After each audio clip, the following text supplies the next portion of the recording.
Hey there, sketchy microers. You know, we've been going through these videos together for a long time now, and I just keep rambling on about micro, or myself, or whatever else pops into my mind. But I never stop to ask you how you're doing. There's a lot of material, huh? Sometimes you might get overwhelmed and angry and feel like wanting to slap someone. And there's a strong possibility that that someone is me.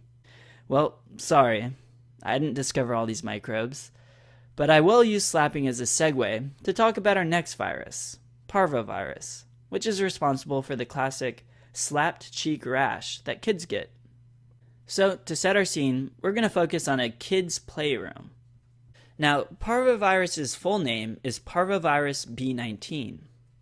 The B-19 bomber is a military plane that the US used in the past. So our scene revolves around a playroom with a model B-19 bomber for Parvovirus B-19. And that's our hook to remember that Parvovirus takes place in a playroom. Okay, check out his other hand. And that looks like a naked statue of some sort. That's our Statue of David, which means that Parvovirus is a naked virus. Wow, what a sophisticated kid playing with such a famous work of art. And I like how in every video, David's junk is strategically covered up. Anyway, so back to the bomber plane. Its course is to bomb this little mini city. Kind of morbid, but this tiny town is to remind you that Parvovirus is the smallest DNA virus that we'll learn about. Parvo actually means small. Now, although it is the smallest, there's a lot of test questions that are relevant to Parvovirus, so pay attention. Okay, going across the room. We're going to draw in a single strip. Kind of looks like a runway, huh? The single strip across the room represents the virus being a single-stranded virus, which is another thing that sets it apart from the rest of DNA viruses. A runway is a good representation because by nature it's a single lane. A two-laned runway would be thrilling, for sure. Now, how's this virus transmitted? Generally, Parvovirus is transmitted via respiratory droplets. So we're going to draw in a kid here in the back that's squirting out a water gun to illustrate transmission by respiratory droplets. Parvo can also be transmitted vertically from mother to baby in utero. Remember our torches mnemonic? Well, it's not really helpful in this case, since O, I guess, could potentially stand for other, which includes Parvovirus, but you should easily be able to recall our symbol for torches infections, a torch, like the torch the Statue of Liberty holds. So we're going to draw that right here on the left to illustrate that. Alright, so we can finally talk about the clinical picture. So, like I said before, Parvovirus causes slapped cheek disease. But beware, it also goes by the name of Fifth's disease, or erythema infectiosum. So we'll use them all interchangeably. Anyway, let's draw one kid slapping another kid here in the back to remind you of slapped cheek. One way I remember Fifth's disease is that when you get slapped, there are 5 fingers left on your cheek. So Fifth's disease. Anyway, what is erythema infectiosum? Essentially, it's when a kid gets a low-grade fever, which generally lasts about a week.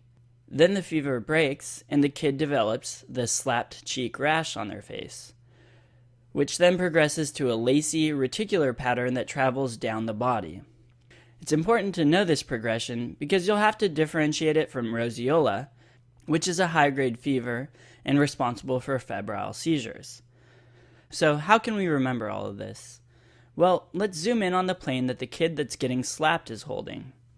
The flames start at the nose of the plane and fan downwards towards its tail, just like the rash of erythema infectiosum, which starts on the face and moves downwards.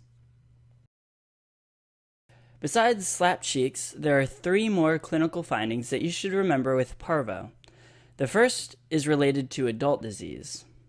You'll often hear this as a test question with a school teacher becoming ill with joint pain, arthritis, and possibly with some edema. So here we'll draw in an adult who's kneeling on the floor in pain because he accidentally kneeled on top of some Lego pieces. The knee pain is to remind you of joint pain. Now, the next clinical picture is going to involve the association of parvovirus with transient aplastic anemia, especially in people with sickle cell disease. To remind you of this, we're going to draw in a communist plane here in the cupboard that has a sickle on it. You know, the good old children's story, the communist in the cupboard? So the sickle is for sickle cell, and below the plane, we're going to draw in a plastic bone to represent, that's right, aplastic anemia, which is caused by depletion of the bone marrow. When all of the cell lines are depleted, the bone marrow is left with only adipocytes that, when packed together, have a cobweb look, which is why we've added cobwebs around our plastic bone. Usually this effect is transient and will fade as the virus clears out. The last clinical picture goes back to parvo being a torch infection. When a baby in utero is exposed to parvovirus, the consequences can be severe. If it contracts the virus in the first 2 trimesters of pregnancy, hydrops fetalis can occur. This is when there is severe fetal anemia that leads to basically an extremely severe fetal version of CHF. The massive edema will eventually lead to fetal demise. This is also what happens in alpha thalassemia when the fetus only makes hemoglobin BARTs. To illustrate this sadness, we're going to draw a balloon baby here on the wall that's getting sprayed with the kid's water gun. It's wet and swollen like a balloon to illustrate hydrops. I know it's a little disturbing, but if you see a picture of a hydrops fetus, you'll know why we chose the balloon to represent it. Sorry to end parvo on such a sad note, but because of these distinct clinical features and the facts that distinguish parvo from the rest of the DNA viruses, we can guarantee that you'll be tested about parvo frequently. So, learn it well.